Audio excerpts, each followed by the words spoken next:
Hi, it's Susan. I'm from Worldpeacefull, and today is actually my birthday. I woke up this morning at 4 a.m.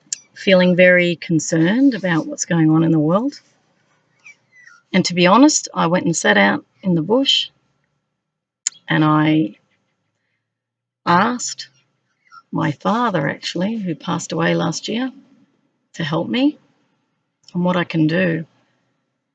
I really asked with all my heart, what can I do?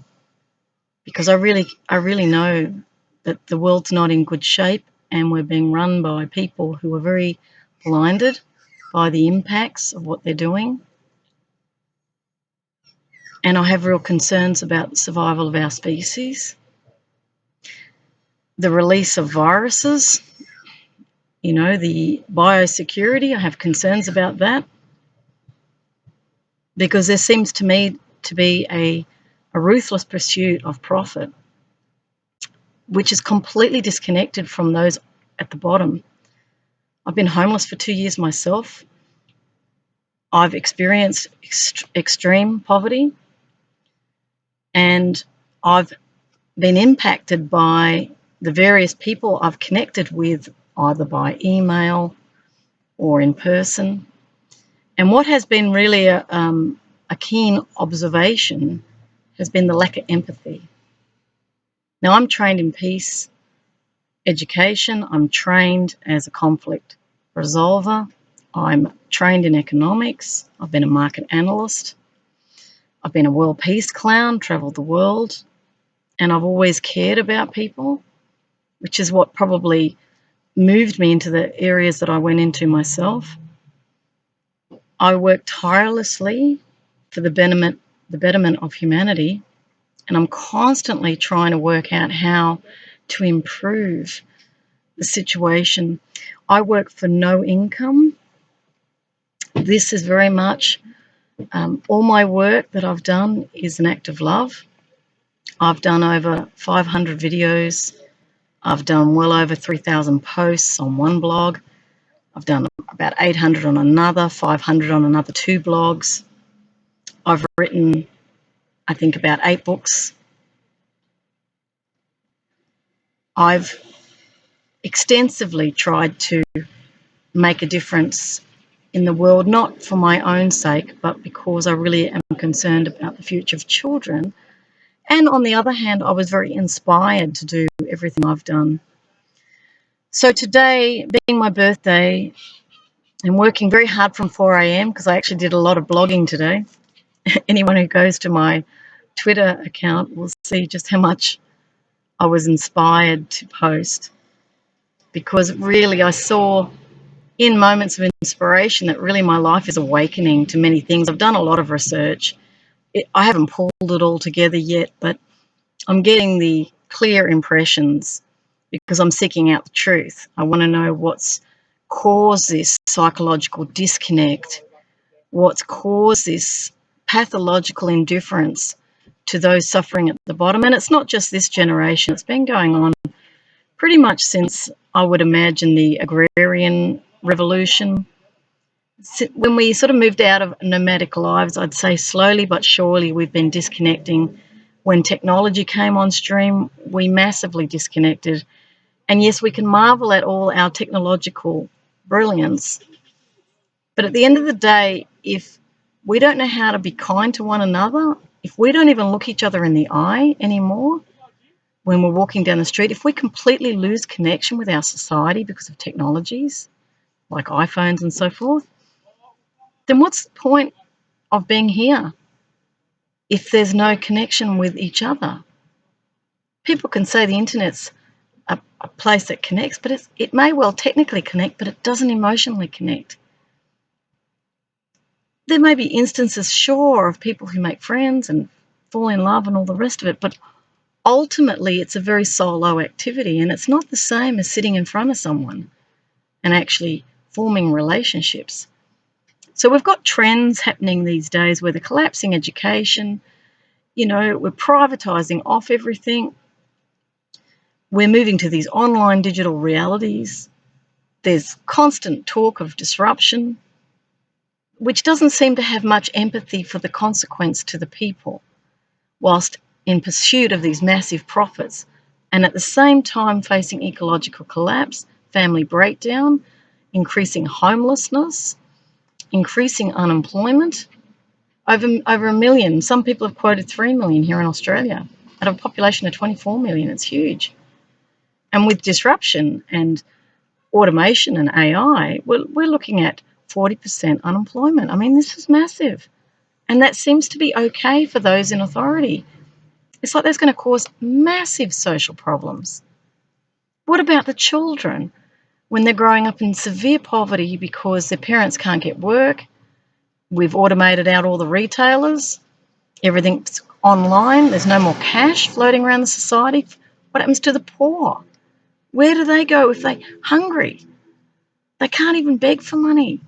And do we criminalise it because we become a gated community because desperation ends up stealing, and then we say, oh, there are this and where are that? When we've, in our lack of wisdom, have actually created the social harm that can manifest in crime, can manifest in antisocial behaviour, can manifest in protest. Is there at any point where people sit back and say, you know what, I did this? What about the massive credit that's been made available? And then people blame the population for becoming larger because they've sent the signal of abundance. No responsibility taken.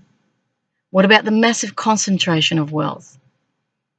And that creates excessive power, where they become more and more removed from fellow human beings.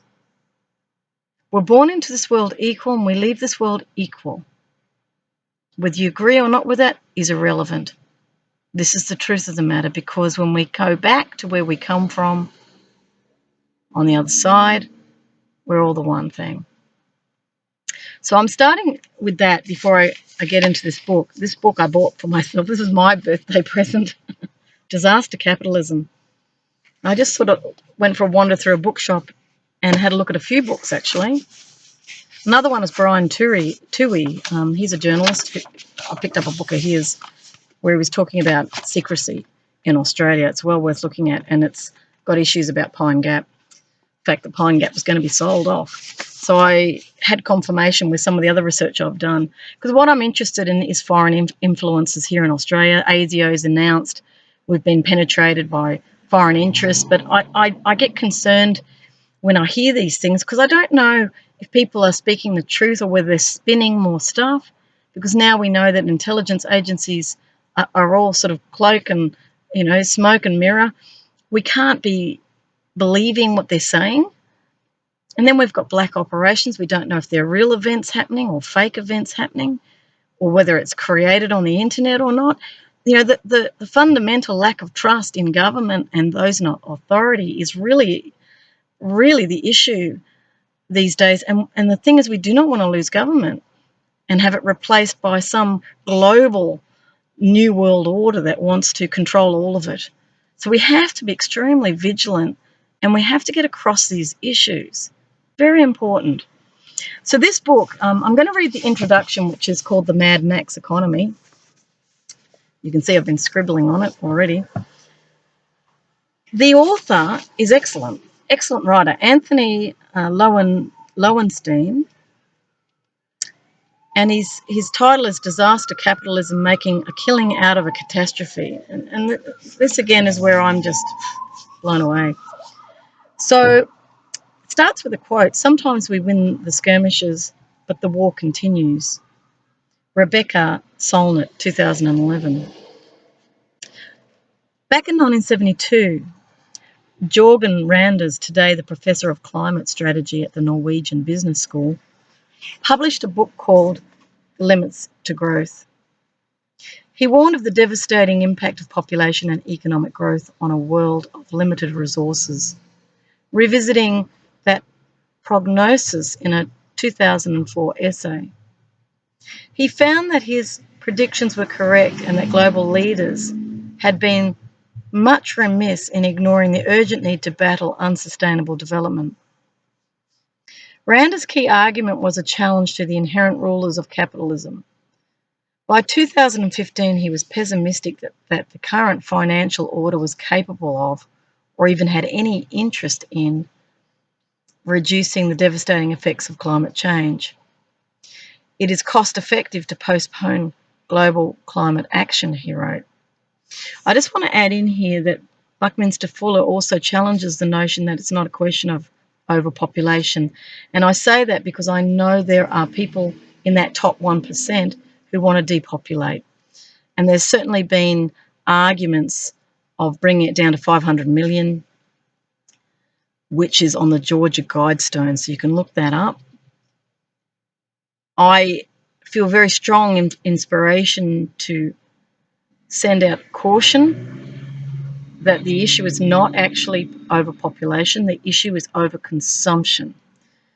And what we're seeing is 1% controlling 40% of the world's wealth and engaged in excessive consumption. So it's the way that we live that is the problem. It's this economic juggernaut. When I went around the world, that was what I saw, going from country to country. We trade on greed. That's what motivates people to create more and more markets, but it's completely out of whack with the natural system. And it creates a false abundance. So it's a distortion. He goes on to say it is profitable to let the world go to hell. I believe that the tyranny of the short term will prevail over the decades to come. As a result, a number of long-term problems will not be solved, even if they could have been, and even if they cause gradually increasing difficulties for all voters. So that sort of idea of short-termism. To encourage a country such as Norway to tax every citizen, his suggested solution was for people to pay an extra €250 every year for a generation, thereby drastically cutting greenhouse gases and providing an example to other industrialised nations. The idea never got off the ground. The capitalism system does not help, Rand has explained. Capitalism is carefully designed to allocate capital to the most profitable projects, and this is exactly what we don't need today. We need investment into more expensive wind and solar power, not into cheap coal and gas. The capitalistic market won't do this on its own. It needs different frame conditions, alternative prices, or new regulation. I also feel to say and add in this bit that Einstein said that you cannot solve a problem from the same consciousness that created it. So we can talk about pricing this, taxing that to try and dissuade from consumption, but that is actually tinkering on the edges of a system. It's not the fundamental consciousness shift that's needed. What is needed is a new way of thinking, and I believe it's a shift in consciousness. I mean, the reason I was able to survive for 2 years homeless and without income, and I was without income for 2 years, it's 2.5 years homeless, was because I had a consciousness shift many years ago. And in that shift, I awakened to the fact that life supports us. I recognize the fundamental power of the energy of love, which is an energy that's constructive.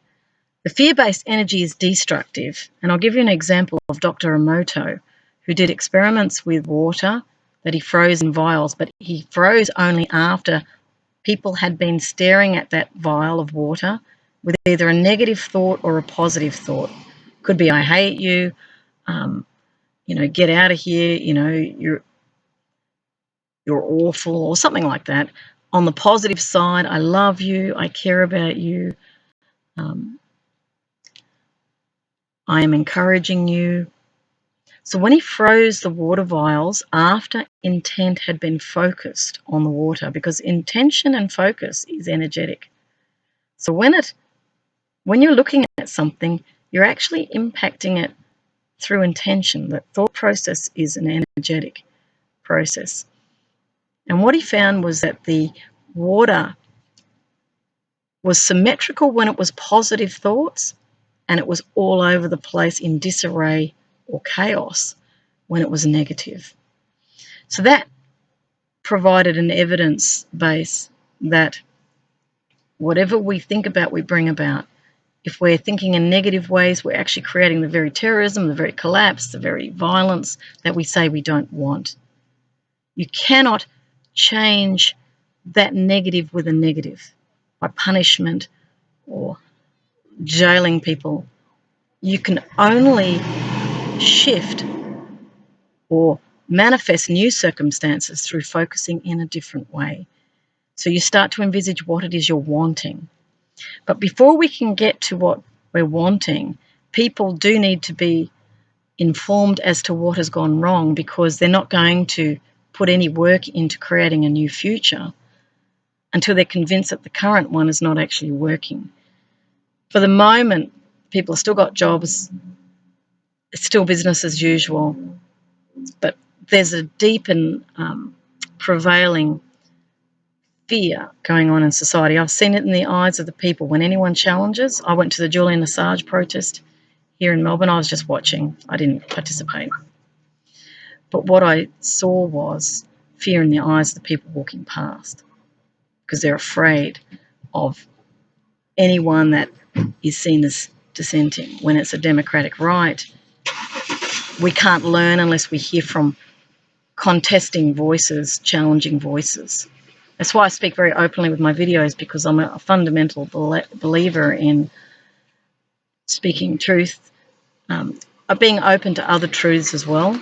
If somebody challenged me on mine, I'd be okay with that. I think it's incredibly important that contrasting views are heard, despite the prevailing view of shutting down many things. But when I read on with this, you're going to find out how these changes in philosophy within our own government here in Australia has been influenced by others. So that foreign, if you like, interference, that foreign influence has been here a long time, and it's influenced those types of behaviours all over the world, where we're seeing more powerful countries influencing less powerful countries. They're penetrating economically into those countries. They are buying up the stock exchange, which gives them political power, because the governments get concerned that what happens if they pull their money out. So there can be blackmail and threats on an international level. It's a form of bullying, really. We've not come to a point of an enlightened society globally where we have come to the understanding that what we do to another, we do to ourselves. We're in a closed system. The resources are finite on the planet. We'd need 4 planets to live like the United States, so it's crazy to encourage juggernauts of economic growth. But nobody speaks to that. You know, it's responsible, insightful and caring narratives that will explain that we cannot continue like this. We've got children who are growing up in a world that's very controlling and not responding to the crises that we're being confronted with by the environment. It's not just climate change. I noticed the wording changed from global warming, to climate change. Now, they're trying to make it into an emergency so they can action more economic strategies. But ultimately, as I said before, it's the same consciousness addressing a problem with different masks, but ultimately the underlying issue of economic growth has not been tackled here. We cannot continue extracting at the rate we are extracting. We are really damaging Earth systems. We're fishing out the oceans. We've impacted the ozone layers. Species are dying off, becoming extinct. And we don't seem to have any backward glance as to the devastation that we're creating through activities that have not fundamentally changed. And yet they kept getting dressed up with sustainable development goals. You cannot develop sustainably in the sense of growth. That has to become an old paradigm. So let me read on, and I'll turn this video into sections this time. I won't go on for 2 hours, so the poor person watching this is made to sit through. You can actually come back at it in different sections. So I'll drink coffee as I go, because this is going to be big, but it's going to cover all the things you need to know to understand what is going on. So let's work this through together, okay? So Randers was the guy who was talking, who I was just quoting from, just trying to find out who he was. He was the professor of climate strategy at the Norwegian Business School, just to remind you. He published a book called The Limits to Growth. So although Randers pushed the worrying idea of enlightened dictatorship, for a limited time period in critical policy areas, his thesis strikes at the heart of why wealth is concentrated in so few hands in today's world. There is little incentive to advocate for a more equitable planet. The market system guarantees unfairness and rewards greed. It's extremely important you take this in. This has been my personal experience too. The market system guarantees unfairness and rewards greed. So what that means is an inequitable distribution of income. It's unequal through tax system, but it's also unequal through income and wages, all right? Also dealing with those who make money from selling their labour as distinct from those who make profit from rents. So they might own buildings. They are the owners of property. There's a real distinct class difference between those two. The first group are the ones who are in servitude to the ones who are controlling all the assets. Such debates are starting to emerge even among the class who most benefits from such inequality. During the annual conference in Davos, Switzerland, in 2015, where the world's business and political leaders gathered to congratulate themselves, some sessions concluded that inequality was a serious problem facing the globe, and participants were pessimistic about solving it. I just want to also add in, as someone who's been homeless, and I've experienced directly the structural violence of inequality. What's causing it is the income differences, where people think they're superior as a result of having higher amounts of income. They also see themselves as successful and the other as a failure, because their whole worldview is very much informed by economic systems, growth being the reward and income profitability from that. And it gives you entree into political circles, into elite business circles, where you only mix with those who would be considered the primary decision makers around the world. And Davos in Switzerland, with the G8, would be one of those places. They all rub shoulders, they all know each other, and they are the informal government of our world, but they're not voted in by anybody. They get there by virtue of the fact that they're rich. So inequality has been discussed, is what's been said here. Such talk was a start, but hardly enough, when the dictator Abdel Fattah al-Sisi, the Egyptian president, a man responsible for the death of thousands of his own people, was warmly welcomed in Davos and allowed to pontificate about his vision for sustainable development. Human rights and economic freedom must not be mutually exclusive concepts. And I'll just add in a bit here. It was Clinton who announced the decoupling of trade and human rights. And I remember where I was at that moment, because I knew that was very problematic. That's basically saying we'll just make money wherever, and we don't care what the human rights impacts are on people. Now, human rights impacts can be things like inequality before the law, because you don't have the income to purchase a lawyer, so that your power is in parity or balance with powerful people, if you're up against powerful people, or even just simply access to that system. It's also a business profitable system in the courts now. Human rights violations are also where a person might not be an employee, they might be a member of the public, they might not be able to access OH&S, or occupational health and safety, and then they get treated differently, so there's a discriminatory impact.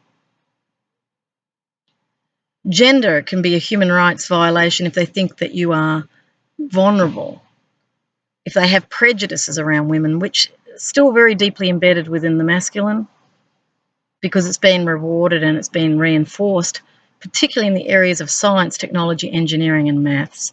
STEM, they're calling that, and they're trying to resurrect that, which will create even greater inequity, despite the so-called pitching to females. Females don't tend to resonate with that, and it's not to say they can't do it, they can.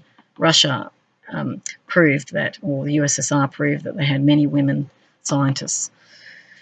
But the inequalities come through education, so the human rights issues can be impacted by not having the education to know how to defend yourself or to understand the lay of the land. Very large corporations, multinationals, can come into countries, they can extract resources. Their inordinate wealth gives them inordinate influence. They can then purchase politicians, or they can invest in those areas, which can change situation for the population. But they can also employ people in substandard labour conditions and so on. So I'm just sort of giving a little bit of an idea, because I know when I was going through things, I didn't really understand the human rights stuff that well, but I'm getting a clearer picture about it now as I've experienced myself not being heard, recognising no rights under the Constitution, recognising that I'm not answered by people in authority. That tells me something about my human rights, the right to be equal, the right to shelter. There's many, many things. The right to protest, all these things. So he's saying that human rights and economic freedom must not be mutually exclusive concepts. He says the figures speak for themselves. The share of wealth in the US owned by the richest 0.101% has quadrupled, so times 4, since the eve of the Reagan Revolution. The top 1% of the world's population owns 46% of the global assets. So just 1% owns nearly half of the world's global assets. That's inequitable distribution of resources and intense concentration of wealth. US cuts in food stamps have left the nation's largest food bank in New York struggling to cope with demand. Around 16.5% of the state's population requires emergency food assistance. When I read that, now this is the state of New York, 16.5% of the state's population require emergency. I mean, this is a massive, that's pushing up to 20%. That's 1 in 5. Being a market analyst myself, statistics can often be underestimated. There could be reasons for that too. Sometimes governments want them underestimated. So if they're needing emergency food, that means their income's too low. They can't afford the food. Their rents are too high. So there's your distortion. In 2013, roughly 14% of the country's population, so this is the United States, lacked access to enough food for an active, healthy life for all household members. 14%. That's over 1 in 10. Lacked food, enough food. That's a market failure. Now, those in the capitalist sphere will ignore that. They'll just keep going on and just offload it. But it can't be ignored, because as they privatise public services, and as we have voices, very far-right voices, wanting Social Security to be abolished, you're going to end up with people begging and starving in a country that was deemed to be one of the most powerful in the world. That does not bode well for that country. It shows massive inequity. It cannot promote democracy if it's not acting it out at home. You've got to walk the talk. So the US Department of Agriculture, according to them, a 30% increase since 2007. So that's between 2007 and 2013. There's been a 30% increase in the lack of access to food. 30%, that's big. The US middle class, long viewed as the globe's most successful, now suffers growing income inequality. This is the middle class. What's very key to know about the middle class is if the middle class becomes impoverished, you'll rapidly see your society collapse. Middle class is kind of what is the stabilizer. So if they become impoverished, there's real problems. And what we've seen here in Australia, I have concerns around all of this. When I hear about police getting more arms out in the country, in the rural areas, and when I'm hearing about the smart cities issues, which I've just done in another video, Mark Steele, who's former naval guy, was talking about weaponisation of LED lights. Now, those in authority won't want that discussed publicly, but the thing is, these things have to be discussed because we may well be in harm's way. As a peacemaker, I have a responsibility to speak. I would urge, obviously, people who listen to this to go and investigate what I'm saying. I'm for truth, and I'm certainly open to countervailing viewpoints who might say, well, that's actually untrue. I can only work from people I've seen as experts. A naval officer who's a weapons expert making claims like this is important. There's also issues of the electromagnetic frequency through the iPhones, and doctors and various other experts, which I can back up with links, indicating the likelihood of it being carcinogenic, so causing cancer. We can't just ignore these things because those we love are impacted, including ourselves. It's a duty of care for government, for business, to inform the citizenry of any harmful effects of technologies. It's not okay for industry representatives to go into government and then just sidestep or utilise tests that were done in industry. There has to be visibility, transparency and due process to ensure that the public are convinced that these technologies are safe. And to date, we're not convinced because of the growing numbers of people worldwide speaking up who have expertise in these areas. So it then becomes a duty of a citizen to speak up, and that's why I'm doing it. So I'll read on. The middle class is becoming more income unequal. A crucial factor in this decline has been the failure of educational attainment to progress as successfully as in other industrialised states. I'm just going to stop there for a moment, and I'll continue in part 2.